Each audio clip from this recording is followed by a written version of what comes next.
Peri engineering, arts and science, pharmacy, nursing மற்றும் physiotherapy கல்லூரிகள் சென்னை இந்தியாவில் சிறந்த உள்கட்டமைப்பு கொண்ட கல்லூரிகளில் ஒன்று. 100% வேலை வாய்ப்பினை உறுதி செய்யும் சாதனை. ஆயிரக்கணக்கான பிற கல்லூரி மாணவர்களுக்கும் வேலை தந்த பெருமை.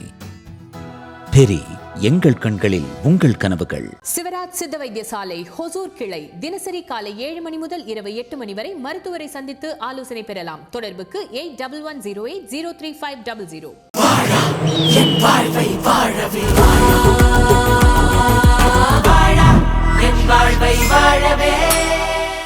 போன டைம் 4 MLA 3%. லோக்சபா எலெக்ஷன்ஸ்ல MP சீட்டு கிடைக்காட்டியும் 11%, கூட்டணியாக 18%. இந்த முறை நாம் ஒரு பெரும் நம்பர் எடுக்கணும். நம்ம இரட்டை இலக்கத்தில் MLAக்கள் உள்ளே செல்ல வேண்டும். ஹரிசாண்டல் வளர்ச்சியும் இருக்கணும், வெர்டிகல் வளர்ச்சியும் இருக்கணும் அப்படின்னு பாஜக பெர்சன்டேஜ் வைஸ் ஒன்று காமிச்சாச்சு. அடுத்து இப்போ MLAக்கள் உள்ள போகணும் சட்டமன்றத்துக்குள்ள. திருப்பி நம்ம அடுத்த டைம் ஹரிசாண்டல் பிளஸ் வெர்டிகல் வளர்ச்சின்னு ஒன்று வளரணும் அப்படின்னு திட்டமிடுறார்கள். பாலிடிக்ஸ்ல எப்பவுமே ஹரிசாண்டல் வளர்ச்சியும் இருக்கணும், வெர்டிகல் வளர்ச்சியும் இருக்கணும். ஒன்னே ஒன்று இப்படியோ இருந்தால் பத்தாது. எல்லாம் இப்படி வளர்ந்தாதான் பீக்கை தொட முடியும். ஒருத்தர் சினிமாலேருந்து இப்போ பீக்கு வந்திருக்காருல, அந்த பீக் பீக் சினிமாலேருந்து பாலிடிக்ஸ் வந்திருக்காரு. ஸோ அவருடைய பாலிடிக்ஸ் என்னவாக இருக்கும் அப்படின்ற கேள்விகளும் இதில் இருந்திருக்கிறது. பிரதமருடைய இன்றைய வருகை அப்படின்றது பார்த்தோம் அப்படின்னா ஒரு முக்கியத்துவம் வாய்ந்ததாக இருக்கிறது. அது திமுகவை குறிவைத்து இருக்கக்கூடிய விஷயமாக இருக்கும். திமுக எப்பேற்பட்ட விஷயங்களை செய்ய இருக்கின்றது, அவருடைய கேம்பெயின் என்னவா இருக்கு, அவங்களுடைய கூட்டணி என்னவாக இருக்கும், காங்கிரஸ் கூட்டணி நிலைத்து நிற்குமா? பிரவீன் சக்கரவர்த்தி வேற போட்டாரு, விசில் அடிக்க வேண்டிய நேரம் வந்துருச்சு அப்படின்னு மாதிரி, ரெடி செட் கோ அப்படின்னு போறாரு. அந்த கோன்றது தேர்தலுக்கான ஆன்யமார் கெட் செட் கோ அப்படின்னு சொல்றாங்களா, இல்ல கூட்டணி பிச்சுக்கிட்டு போறதுக்கான கோவா அப்படின்றது தெரியல. காங்கிரஸ் திமுக கூட்டணி எது எஃகு கோட்டை, எது எங்கள் கூட்டணிலாம் ரத்தமும் சதையுமாக இருக்கிற கூட்டணி அப்படின்லாம் சொன்னார்களோ, அந்த கூட்டணி பார்த்தோம் அப்படின்னா உங்களுக்கு ஷேக்கிங்ல தான் இருக்கிறது. காங்கிரஸை பற்றி மதிமுக, விசிக உள்ளிட்ட கட்சிகள் எல்லாம் விமர்சிக்கக்கூடிய இடத்துல நிற்கிறார்கள். திமுகவுக்கு ஆதரவாக நான் தான் உங்களுக்கு பெஸ்ட் கூட்டணின்னு நெஞ்சு புலந்து காட்டுறதுக்காக காங்கிரஸ் தான் நமக்கு கிடைச்சிச்சு, அவங்களை அடிச்சு நம்மளுடைய ஒரிஜினாலிட்டி, நம்மளுடைய லாயல்ட்டியை ப்ரூவ் பண்ணணும்னு மற்ற கூட்டணி கட்சிகள்லாம் காங்கிரஸ் அடின்னு அடிச்சு திமுகவுக்கு எங்களுக்கு 2 சீட் எக்ஸ்ட்ரா கொடுங்க, நாங்க தான் நல்ல கூட்டணி, லாயல்ட்டி அப்படின்னு சொல்லி காமிச்சிட்டு இருக்காங்க. அப்படி இருக்க காங்கிரஸும் பதிலடி கொடுக்கிறது. காங்கிரஸ்ல திரு மாணிக்கம் தாக்கூர், திரு பிரவீன் சக்கரவர்த்தி உள்ளிட்டோர்லாம் எப்பேற்பட்ட பதிலடி கொடுக்கிறார்கள் பார்க்கிறோம். நேரடியாக விமர்சிக்கிறார் திரு பிரவீன் சக்கரவர்த்தி அவர்கள். திரு லைட்டா பட்டும் படாமல் ஆனா விமர்சிக்கிறார் அப்படின்ற பேரில் சொல்லணும்னா திரு மாணிக்கம் தாக்கூர் அவர்கள் விமர்சிக்கிறத பார்க்கிறோம். திரு கார்த்தி சிதம்பரம் முதல்ல இருந்தே அவர் எப்படி இருந்தால் அவர் ஓப்பனா பேசக்கூடிய நபர், அவரும் இருக்கிறார். ஸோ இதுல காங்கிரஸ்ல இருவேறு நிலைப்பாடுகள் இருக்கிறது. திரு ப சிதம்பரம், திரு செல்வ பிறந்தகை அவர்கள்லாம் ஒரு அவங்களாம் ஒரு நிலைப்பாடுகிறார்கள். காங்கிரஸ் அவர்கள் அந்த சைடில் பார்த்தோம்னா திரு மாணிக்கம் தாக்கூர் உள்ளிட்டவர்கள்லாம் பார்த்தோம்னா அவர்கள் வேற இடத்துல, அவர்கள் ஒரு இடத்துல ரோல் எடுக்கிறாங்க அப்படின்ற மாதிரி பார்த்தோம்னா தயாராக இருக்கிறார்கள். ஸோ இதில் தான் நம்ம பார்த்தோம்னா ஏகப்பட்ட விஷயங்கள் இருக்கிறது. இதில் நம்ம பார்த்தோம் அப்படின்னா காங்கிரஸுடைய திமுகவுடைய இது என்னவாக இருக்கிறது அப்படின்னு பார்க்கணும். இதில் அவர்கள் காங்கிரஸ் திமுக கூட்டணி அப்படின்றது பெரிய அளவில் இருக்கிறதுன்ற பார்க்குறோம். இந்த நிலையில் நம்மோடு நமது ஆசிரியர் அவர்கள் இணைந்திருக்கிறார். இந்த பிரதமருடைய பிரம்மாண்ட பொதுக்கூட்டம் நடக்க இருக்கக்கூடிய நிலைமையில நமது ஆசிரியர்களுடைய கருத்துக்கள். வணக்கம் சார். வணக்கம் ராஜா. அது எல்லாரும் சொன்னது போல ரொம்ப பெரிய முக்கியமான விஷயம் என்னன்னா, இது சாணக்கியா மட்டுமல்ல, தமிழ்நாட்டுல வழக்கமாக இந்தி கூட்டணி கூட்டங்களை மட்டுமே கவனத்துல எடுத்துட்டு அதை மட்டுமே முன்னிலைப்படுத்தக்கூடிய ஊடகங்கள் கூட இந்த கூட்டத்துல பெரும் கவனம் எடுத்திருக்காங்கிறத நம்ம ரொம்ப முக்கியமா பார்க்கணும். எல்லா ஊடகங்களுடைய பிரதான கவனம் நம்ம பார்த்திருப்போம். எல்லாருமே விஜய் பத்தி மட்டும்தான் போடுறாங்க, டிஎம்கே பத்தி மட்டும்தான் போடுறாங்க. தமிழகத்துடைய எதிர்கட்சி தலைவர் திரு எடப்பாடி பழனிசாமி 234 தொகுதிக்கும் தொகுதி வாரியா போனாரு, அந்த லைவ் போட மாட்டாங்க, நிறைய பேர் வருத்தப்பட்டிருந்தாங்க. அது எல்லாத்துக்கும் ஒரு முற்றுப்புள்ளி வைக்கக்கூடிய வகையில, என்டிஏ உடைய கூட்டணி பிரச்சாரத்துக்கு ஒரு பிள்ளையார் சொல்லி போடக்கூடிய வகையில இந்த கூட்டம் அமைந்திருக்கிறது.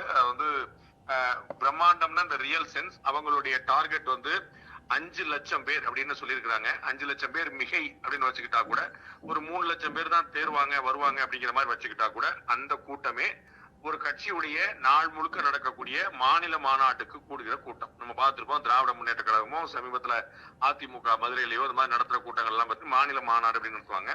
அதுல ஒரு 2.5 லட்சத்துல 3 லட்சம் பேர் வரைக்கும் நார்மலா வருவாங்க. ஏன்னா ஒரு மாநிலம் முழுக்க இந்த ஆள் கூட்டு வர்றதுனால அந்த மாதிரியான ஒரு பெரிய முன்னேற்பாடு, பெரிய முன் தயாரிப்பு அவங்க எல்லாருமே ஹாப்பி மொமெண்ட் அப்படில இருக்கிறாங்கன்னு பாக்குறோம். ஆல் பாசிட்டிவ்ஸ்ல இருக்கிறாங்க. இந்த தேசிய ஜனநாயக கூட்டணி வலுவடைந்திருக்கிறது அப்படிங்கிற கருத்தை மாற்று பார்வை கொண்ட ஊடகங்கள் கூட, வெறுப்பு பார்வை கொண்ட ஊடகங்கள் கூட அதை வந்து பதிவு பண்ணியிருக்கிறாங்க அபிஷியல் அப்படிங்கிறத நம்ம பார்க்கிறோம். ரொம்ப தெளிவா இது வந்து ஒரு பிரம்மாண்டமான கூட்டணி அமைஞ்சிருச்சு. ஒரு சாலிடான, ஃபார்மிடபிளான, கன்வின்சிங்கான, ஒரு சரியான சேலஞ்சை கொடுக்கக்கூடிய ஒரு கூட்டணி அமைஞ்சிருச்சு அப்படிங்கிறத எல்லோருமே ஒப்புக்கொள்கிறார்கள். அதனால அந்த மகிழ்ச்சியின் உச்சத்தில் இருக்கக்கூடிய தேசிய ஜனநாயக கூட்டணி அதிமுக, பாஜக, அம்மா மக்கள் முன்னேற்ற கழகம், பாட்டாளி மக்கள் கட்சி உள்ளிட்ட எல்லா கட்சிகளை சேர்ந்த முக்கிய தலைவர்களும் அவர்களுடைய ஒரு போர் முழக்கம், அது வந்து சொல்லுவாங்கல்ல சங்க நாதம் அப்படின்னு சொல்லி சொல்லுவாங்கல்ல, ஒரு போர் துவங்குவதற்கு முன்னால் ஒரு சங்க நாதம், நேற்று வந்து அண்ணாமலை அவர்கள் குறிப்பிட்டிருந்தாரு. அது போல வந்து நமக்கு வந்து மகாபாரத போருக்கு முன்னாடி கிருஷ்ண பரமாத்மா வந்து அந்த சங்க நாதம் அதை வந்து முழங்குறத நம்ம கண்ணால பார்த்திருப்போம். அது மாதிரி வந்து அந்த 2026 சட்டமன்ற தேர்தலுக்கான ஒரு போர் முழக்கமாக இந்த நரேந்திர மோடி பாரத பிரதமர் கலந்து கொள்ளக்கூடிய ஒரு பொதுக்கூட்டத்தை பார்க்க முடியும். அருண், இதுல வந்து இப்போ உங்களுக்கு ஒரு 20 நாளுக்குள்ள டோட்டல் டேர்ன் அரவுண்ட் நடந்திருக்கிறது. லாஸ்ட் ஒரு நம்ம எப்பவுமே டிசம்பர் ஜனவரின்னு நீங்க சொல்லிட்டே வந்திருக்கிறீங்க. பிஆர் எலெக்ஷன்ஸுக்கு அப்புறம் ஓரளவுக்கு பிடிக்கும், டிசம்பர் ஜனவரியும் நல்லாவே தெரிஞ்சிடும் அப்படின்னு நீங்க சொல்லியிருக்கீங்க. அப்படி இருந்தது இதுல பார்த்தோம்னா லாஸ்ட் 20 நாள்ல ஒரு பெரும் டேர்ன் அரவுண்ட். என்டிஏ வந்து பெர்செப்ஷன் கேம்லயே இல்ல, களத்துல இருக்காங்க பட் பெர்செப்ஷன் கேம்லயே இல்ல, நியூமெரிக்கலா இருக்காங்க பட் மக்களின் மனதில் இல்ல, டிவிகேவா டிஎம்கேவா இப்படிதான் இருக்கு அப்படின்னு சொல்லப்பட்ட இடத்துல 20 நாள்ல டேர்ன் அரவுண்டா இருக்கு அப்படின்னு நம்ம புரிஞ்சுக்கலாமா? எந்த ஒரு விஷயமுமே 20 நாள்லயோ 10 நாள்லயோ சிங்கிள் டிஜிட் நாள்லயோ நடந்துராது. இது வந்து ஒரு தொடர் முயற்சி. நிறைய பேசி, நிறைய அதிருப்தி அடைஞ்சு, நிறைய வருத்தப்பட்டு, அதெல்லாம் முடியாதுன்னு எழுந்து சென்று கோச்சுக்கிட்டு, இது மாதிரி நிறைய விஷயங்கள் நடந்துதான் இருக்கும். ஆனா அடிப்படையில எல்லாருக்குமே புரிந்து கொள்ளக்கூடியது என்ன, பாட்டாளி மக்கள் கட்சி வந்து 2ஆ பிளந்துருச்சு, அது என்ன செய்ய போதோ தெரியல அப்படின்னாங்க. நம்ம இப்ப சொன்னோம், பாட்டாளி மக்கள் கட்சியுடைய முதல் விருப்பமாக அதிமுக, பாஜக, தேசிய ஜனநாயக கூட்டணி தான் இருக்கும் அப்படின்னு சொல்லி சொன்னோம். டாக்டர் அன்புமணி ராமதாஸ் வந்து கூட்டணி இணைஞ்சிட்டாரு பாக்குறோம். ரொம்ப சீக்கிரமே பெரிய டாக்டர் ராமதாஸ் அவர்களுமே கூட வருவாங்க. அது வந்து பாஜக பேசணுமா அதிமுக பேசணுமா அப்படிங்கிற குழப்பத்துல அது அதிமுக தான் பேசணும் அப்படிங்கிறது வந்து அதுல என்ன, தமிழ்நாட்டுல அதிமுக தான் கூட்டணிக்கு தலைமை. அங்க ஓபிஎஸ் அவர்கள்ட்டையும் டிடிவி அவர்கள்ட்டையும் மட்டும் வந்து பாஜக பேசிச்சது. ஏன்னா வந்து அங்க ஒரு அவங்களுக்குள்ள ஒரு முரண் இருந்ததுனால மத்த எல்லாத்தையுமே அவங்க தான் பேசலாம்னு பார்க்கணும். நம்ம வந்து டாக்டர் அன்புமணி ராமதாஸ் வந்து திரு எடப்பாடி பழனிசாமியை சந்தித்து தான் வந்து அந்த கூட்டணியை உறுதிப்படுத்தினார் அப்படிங்கிறத நம்ம பார்க்கிறோம். அதே போல நம்ம வந்து அம்மா மக்கள் முன்னேற்ற கழகம் வந்து திரு பியூஷ் கோயலுடைய சேர்ந்து அவங்க வந்து பாஜக கூட்டணியில, தேசிய ஜனநாயக கூட்டணியில மீண்டும் தன்னை இணைச்சுக்கிட்டான்னு பாக்குறோம். அந்த கூட்டணி வந்து எவ்வளவு பெரிய சர்ச்சையாச்சு, வரமாட்டாரு, போயிட்டாரு, அவர் இப்படி சொன்னாரு, அவர் அப்படி சொன்னாரு, எல்லாரும் சொன்னாங்க. நாம அவர் திரும்ப இங்கதான் வருவாருன்னு அவர் வந்து பேட்டி கொடுத்த போதே நம்ம சொன்னோம். அவர் வந்து நான் கூட்டணியிலிருந்து விலகிட்டேன்னு போயிட்டு எங்கேயும் போக மாட்டாரு, இங்கதான் திரும்ப வருவாரு. ஏன்னா அவருடைய மனது இங்கதான் இருக்குது. நமக்கு வந்து இதுதான் வந்து அவர் திமுக பக்கம் வந்து போய் சேர முடியாது. திரு வைத்திலிங்கம் அவர்கள் போனது போல அவரால் போக முடியாது, அது எல்லாருக்குமே தெரிஞ்ச விஷயம். அந்த அரசியல்ல நல்ல கவனம் பெற்றவர். ஜெயலலிதா அவர்கள்ட்ட ஃபர்ஸ்ட் ஹேண்ட் இன்ஃபர்மேஷன்ல பாலிடிக்ஸ் கத்துக்கிட்டவர். ஜெயலலிதா அவருடைய ஓஎஸ் கார்டன் இல்லத்திலேயே இருந்து அரசியல் பயின்றவர். அப்ப வந்து திரு விஜய் அவர்களை வச்சு நம்ம எவ்வளவு தூரம் வந்து புஷ் பண்ண முடியுங்கிறது அவருக்கு தெரியும். அது வந்து ஆட்சியை பிடிக்கிற அளவுக்கு வந்து வாய்ப்புகள் கிடையாது அப்படிங்கிறது தெரிஞ்சதுனால ஒரே வாய்ப்பாக அவருடைய வாய்ப்பு தேசிய ஜனநாயக கூட்டணி தான் இருந்தது. அப்படிதான் இருக்குங்கிறது நம்ம எல்லாருக்குமே தெரிஞ்ச விஷயம். எல்லோருமே ஏற்கும்படியாக இந்த கூட்டணி அமைஞ்சிருக்குங்கிற பாக்குறோம். அதனாலதான் இது இந்த 20 நாள்ங்கிறது ஃபைனலைசேஷனுக்கு எடுக்கப்பட்ட நாள் தான். இந்த பேச்சுவார்த்தை வந்து 2024 பாராளுமன்ற தேர்தலுக்கு பிறகே நடந்துட்டு இருந்துச்சு. அதுதான் நீங்க பார்க்கணும். தேசிய ஜனநாயக கூட்டணி பாஜக அதிமுக ஒன்றிணைந்தது வந்து 2025 ஏப்ரல்ல. யாருமே தேர்தல் பத்தி பேசாத தருணத்துல 2 கூட்டணி சேர்ந்துட்டாங்க. ஏன்னா எல்லோருக்கும் தெரியும் இதனுடைய தேவை. அதனால 20 நாள்ங்கிறது வந்து ஃபைனல். ஆனா இந்த டோர்னமெண்ட் வந்து ஏப்ரல் மாசத்துல இருந்தே ஆரம்பிச்சிருச்சுன்னா சொல்லணும் அருண். ஓகே, இதுல தேமுதிகவுடைய பங்களிப்பு, அவர்கள் வருவார்களா அப்படின்ற கேள்வி. அவர்கள் இங்கதான் நேச்சுரலி ஃபிட் ஆவாங்க, இங்கதான் அவங்களுக்கு தேவையான அந்த இடம் கிடைக்கும், ஆஸ் வெல் அஸ் அவங்களுக்கான கெமிஸ்ட்ரி இங்கே தான் ஒர்க் அவுட் ஆகும் அப்படின்னு சொல்லப்பட்ட நேரத்தில் அவர்கள் இன்னும் இந்த மேடையில் ஏறலை. இன்னைக்கு அவர்களோட படமும் இல்லை, அவர்கள் இன்னைக்கு ஏற மாட்டாங்கன்ற தகவலும் இருக்கிறது. அதே போல் திரு ஓபிஎஸ் அவர் என்னவா இந்த இதுக்குள்ளே ஃபிட் ஆவார், அவர் இங்கே வருவாரா, வந்தாருன்னா என்ன ஃபார்மில் உள்ள ஃபிட் ஆவார், அமைப்பாக வருவாரா இல்லை எந்த ரூபத்தில் வருவார் அப்படின்ற இருக்கிறது. வருவாரான்ற கேள்வியே இருக்கிறது. அவங்க 2 பேரோட நிலை என்னவா பார்க்கணும் சார்? தேமுதிக வந்து இங்கேதான் தொடர்றதுக்கான வாய்ப்பு இருக்கு. இதுல என்னன்னா இடையில சில மனக்கசப்புகள் உங்களுக்கு என்னன்னா, இப்ப பாஜக வந்து திரு டிடிவி தினரனை உள்ள கொண்டு வரும்போது அவங்க வந்து ரொம்ப தெளிவா கடகடன் பேசி முடிச்சு அவங்க வந்து அந்த நெகோசியேஷனை ஃபுல்லா எடுத்துக்கிட்டாங்க. இப்ப தேமுதிகவுக்கு அது மாதிரி ஓ பன்னீர்செல்வம் அவர்களுக்கும் அந்த முயற்சி வந்து தொடர்கிறது. அதனால தான் நம்ம பார்த்தோம் வந்து ஜேசிடி பிரபாகர் அவர் வந்து தமிழக வெற்றி கழகம் போயிட்டாரு. மனோஜ் பாண்டியன் திமுக போயிட்டாரு. குன்னம் ராமச்சந்திரன் அரசியல்ல இல்ல நான் வழிகிறேன்னு சொல்லி சொல்லிட்டாரு. சோ திரு ஓபிஎஸ் கூட இருந்த பலர் முடிவுகளை எடுத்த பிறகும் திரு ஓபிஎஸ் முடிவை எடுக்கல அப்படின்னா என்னன்னு பார்க்கணும். ஓபிஎஸ் அவருடைய மகன் திரு பியூஷ் கோயலை சந்திச்சாரு அப்படிங்கறத பாக்குறோம். அப்ப வந்து திரு ஓபிஎஸ் அவர்களுக்கு எந்த சூழ்நிலையிலும் திமுக போக முடியாது. அது வந்து குன்னம் ராமச்சந்திரனுடைய செய்தியாளர் சந்திப்பு ரொம்ப முக்கியமானது. அவர் வந்து திரு வைத்திலிங்கத்தோட சேர்ந்து அவர் வந்து திமுகவுடைய இணையறதுக்கு சம்மதிச்சிட்டாரு. அது வந்து சில ஊடகங்கள்ல வந்து அவரும் இணைகிறாருன்னு பேரை போட்டே வந்துருச்சு. ஆனா அவர் பிரஸ் மீட்ல சொல்றாரு, என்னுடைய குடும்பத்தினர் தடுத்தார்கள்ன்றார். ரொம்ப முக்கியமா கவனிக்க வேண்டியது. அதாவது ஏடிஎம்கேல இருந்துட்டு அம்மா பேரை சொல்லிட்டு ரெட்டலன்னு இருந்துட்டு திமுக போனா என்ன அர்த்தம் அப்படின்னு கட்சிக்காரர்கள் தூற்றுவார்கள், நகர செயலாளர் கேள்வி கேட்பாரு, மாவட்ட செயலாளர் சண்டைக்கு வருவாருங்கிறது இல்ல, குடும்பம் தடுத்திருக்கிறதுங்கிற நீங்க பாக்கணும். அதை வந்து அவர் பதிவு பண்றார். இது போன்ற ஒரு பெரிய தர்ம சங்கடம் தான் இருக்கு. அவர் வந்து காலம் முழுக்க அதிமுக கடைவேட்டியோடு வாழணும், கடைவேட்டியோடு இருக்கணும் கடைசி நாள் வரை அப்படிங்கிறது தான் அவருடைய எண்ணம். மறைந்த முதலமைச்சர் ஜெயலலிதா அவர்களால் இருமுறை முதலமைச்சராக்கப்பட்டவர். அவர் வந்து பரதன் கூட ஒரு முறை தான் கொடுத்தான் அப்படின்னு ராமாயண கதையை நினைவுபடுத்தி புகழப்பட்டவர், ஜெயலலிதாவாயால புகழப்பட்டவர். அது வந்து எவ்வளவு ரேர்னு உங்களை போன்ற ஜேர்னலிஸ்டுகளுக்கு தெரியும். ஜெயலலிதா அவர்கள் பரதன் அப்படின்னு அழைக்கப்பட்டவர். பரதன் கூட ஒரு தடவை தான் கொடுத்தா அப்படி. ஆனா திரு ஓ பன்னீர்செல்வம் அவர்கள் சிந்தாமல் சிதாமல் 2 முறை கொடுத்தாருன்னு பதிவு பண்றாங்க. மூணாவது முறை வந்து ஜெயலலிதா இல்லங்கிறதுனால அது வந்து கணக்கு. சோ வந்து அப்ப ஜெயலலிதா அவர்களால வாய் திறந்து பாராட்டப்பட்டவர்ங்கிறது நம்ம கவனிக்கிறோம். அப்ப வந்து அவர் வந்து திமுக போறதுக்கான வாய்ப்புகள் வந்து இல்ல. போனா அது வந்து ஒரு அரசியல் தற்கொலை. தாவேகா கூட போறதுக்கு அப்படின்னா இவருடைய ஸ்டேச்சருக்கு, இவர் நடந்து கொண்ட விதத்துக்கு வந்து இவருடைய ஸ்டேச்சருக்கு, இவர் பார்க்கப்படுகிற விதத்துக்கு வந்து அது வந்து கம்மியானதா இருக்கும். மூன்றாவது வந்து தேசிய ஜனநாயக கூட்டணியில குறிப்பாக பாஜக தலைவர்கள் என்னவெல்லாம் கேட்டுக்கொண்டார்களோ அதையெல்லாம் செய்து கொடுத்தவர் திரு ஓ பன்னீர்செல்வம் அவர்கள். அதை மறந்துடக்கூடாது. பாஜக தலைவர்கள் தேசிய ஜனநாயக கூட்டணிக்காக என்னவெல்லாம் கேட்டார்களோ அதெல்லாம் செய்து கொடுத்தவர் திரு ஓ பன்னீர்செல்வம் அவர்கள். அவர் வந்து ராமநாதபுரத்துல போட்டியிட சொல்லி தேசிய ஜனநாயக கூட்டணி கேட்டுக்கொண்ட போது, நான் தேர்தலையே போட்டியிடல, நான் பாராளுமன்ற தேர்தல் எனக்கு வேண்டியதுல, நான் சட்டமன்றத்துல கவனம் செலுத்துறேன் சொல்லி தான் சொன்னார். ஆனா வந்து டெல்லி மேலிடம் வந்து தனிப்பட்ட முறையில வேண்டுகோள் விடுத்ததற்கு இணங்க அவர் வந்து பெரியகுளத்துல வந்து திரு டிடி வித்தரனுக்கு விட்டு கொடுத்து இங்க தேர்தலை போட்டிட்டார். அப்ப வந்து அவர் வந்து தேசிய ஜனநாயக கூட்டணிக்கு ஒரு கூட்டணியாளரா என்ன பங்களிக்கணுமோ அதை முழுமையா பங்களிச்சிருக்காரு. அப்ப வந்து now it is NDS turn to give back.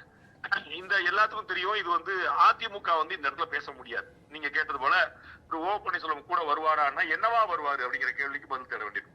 அதனால வந்து இந்த இடத்துல வந்து எப்படி திரு டிடி விதிநகரனை தேசிய ஜனநாயக கூட்டணிக்குள் கொண்டு வந்தது பாஜக. அதை வரவேற்று ட்வீட் போட்டு வாழ்த்து சொன்னவர் திரு எடப்பாடி பழனிசாமி அவர்கள், அதற்கு நன்றி தெரிவித்து பாராட்டியவர் திரு டிடிவி அவர்கள். சோ அவங்க எனக்கு இன்னைக்கு ஒரே மேடையில ஏற போறாங்க. ஆனா இவர் நெகோசியேட் பண்ணது யாருன்னு பாத்தீங்கன்னா பாஜக பாக்குறோம். அதே மாதிரிதான் திரு ஓ பன்னீர்செல்வம் அவர்களும் பாஜக கோட்டால தான் வருவாங்க. பாஜக தான் இதை வந்து ஒரு சமன் செய்து கொண்டு வர வேண்டிய நிலைமை இருக்குது. அந்த வேலையை பாஜக செய்யும் அப்படின்னு எதிர்பார்க்கிறாங்க. அதுதான் வந்து அரசியல் பார்வையாளர்களுடைய கருத்தா இருக்குது. அவரும் மீண்டும் வந்து தேசிய ஜனநாயக கூட்டணிக்குள்ள வருவார்னு எதிர்பார்க்கலாம். மறுபக்கம் தேசிய முற்போக்கு திராவிட கழகம் பாத்தீங்கன்னா அது வந்து அதிமுக கோட்டால வரும். எப்படி பாட்டாளி மக்கள் கட்சி வந்து அவங்களும் இணைந்ததோ அது போல இவங்களும் வந்து அவங்களோட தான் வந்து போறதுக்கான வாய்ப்பு இருக்கு. ஆனா அதை வந்து இனிஷியேட் பண்ண வேண்டியது வந்து ஏடிஎம்கே தான். ஏடிஎம்கே பண்றாங்க, பண்ணிட்டு இருக்கிறாங்க. ஆனா வந்து தேமுதிகவுடைய எதிர்பார்ப்பு நடைமுறைக்கு வந்து கூடுதலாக இருக்கிறது. அது வந்து சரியா ஒத்து வருமா அப்படிங்கிற கேள்வி வருது. அவங்க வந்து நான் அறிந்த வகையில, நமக்கு தெரியக்கூடிய சோர்ஸ்கள் சொல்லக்கூடிய வகையில மாநிலங்களவை சீட்டுக்கும் வந்து அதிமுக சம்மதித்து விட்டது. அது 2026 கொடுப்போம்னு சொல்லியிருந்தாங்க திரு எடப்பாடி பழனிசாமி அவர்களே. நாங்க 25 கொடுப்போம் நீங்க எழுதி கொடுத்தோமா, நம்ம 2026 வரும்போது நம்ம பாப்பா சொல்லியிருக்கிறோம் அப்படின்னு சொல்லியிருந்தாங்க.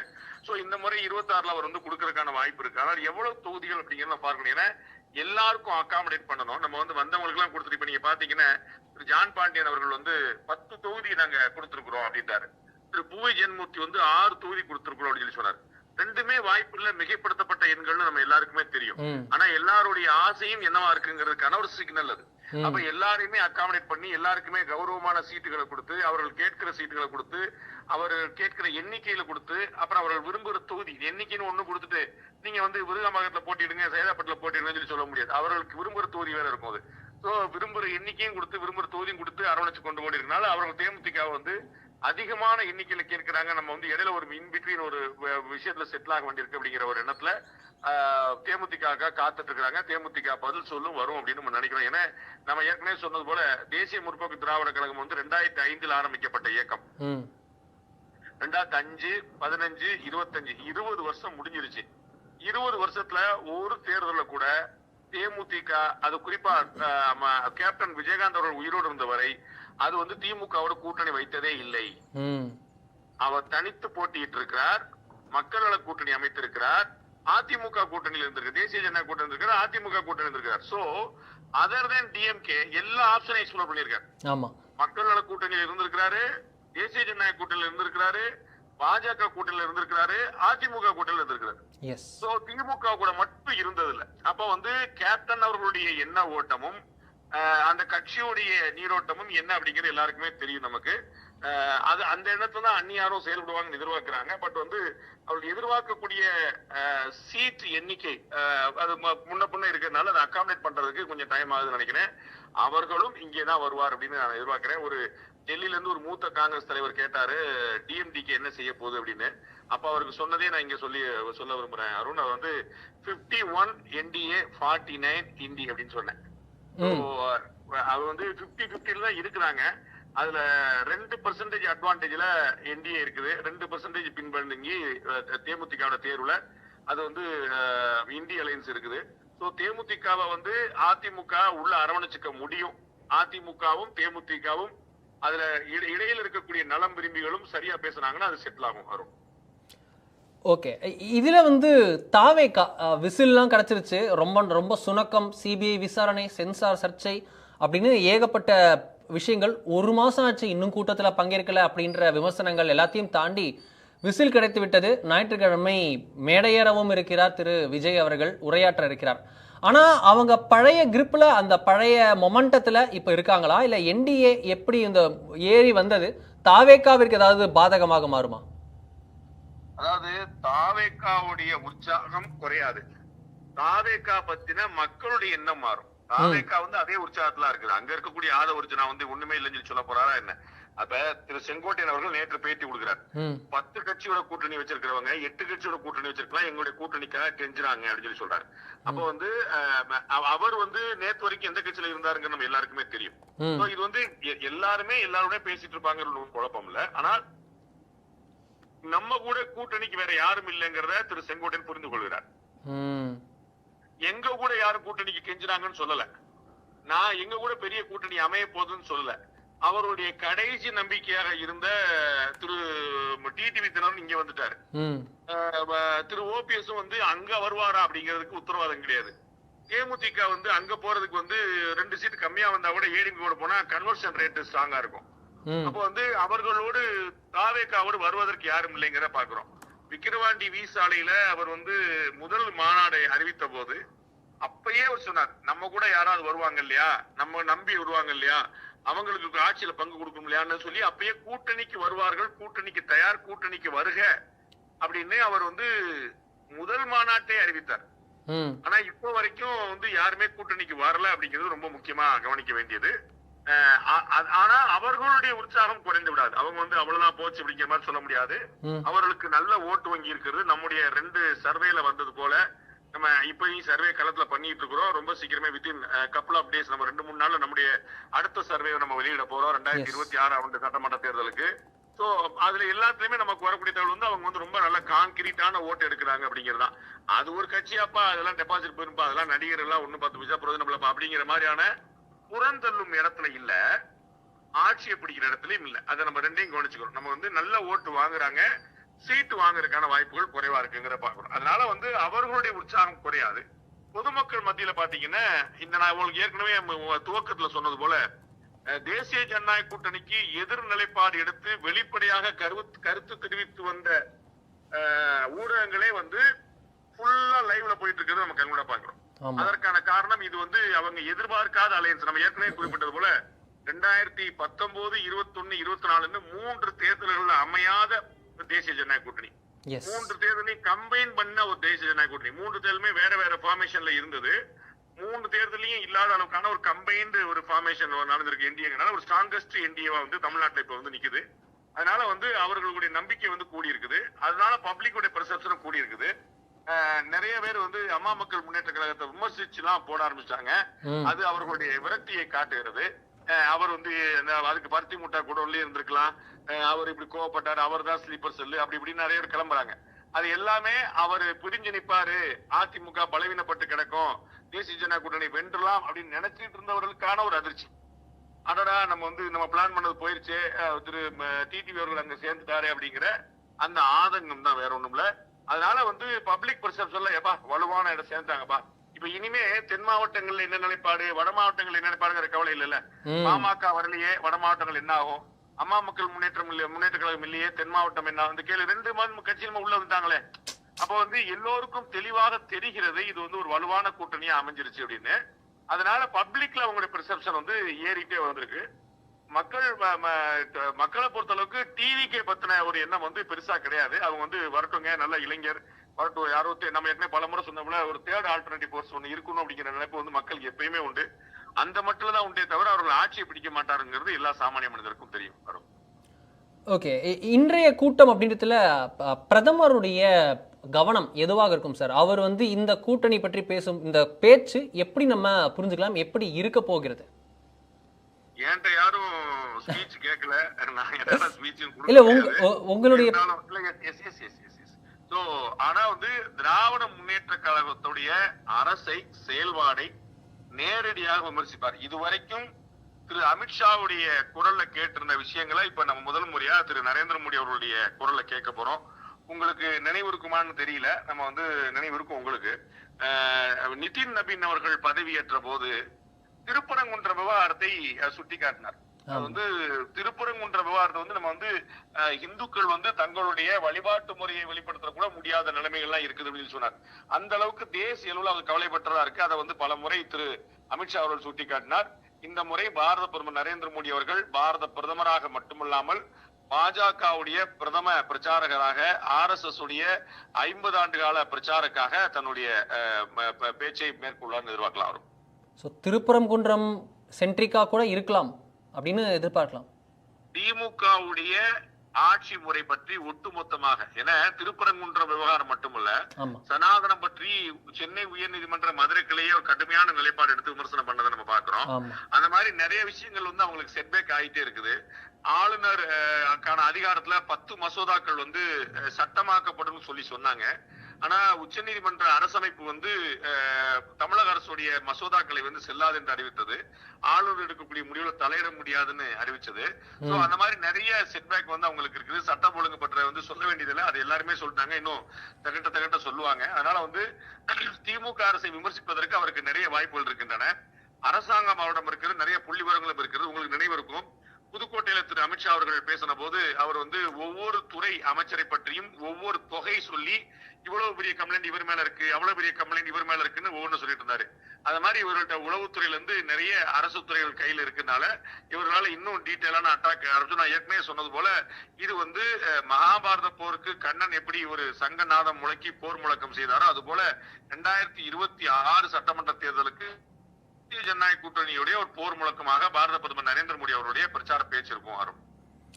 ஓகே சார், ரொம்ப ரொம்ப இம்பார்ட்டன்டான அப்டேட்ஸ் அடுத்தடுத்து கொடுத்துருக்கீங்க. இந்த கூட்டம், இந்த பேச்சு இதெல்லாம் எப்படி இருக்கும் அப்படின்னு சொல்லியிருக்கீங்க. ரொம்ப நன்றி சார். எப்பனாலும் வாங்கலாம். இல்லை, எஸ் எஸ் சார்.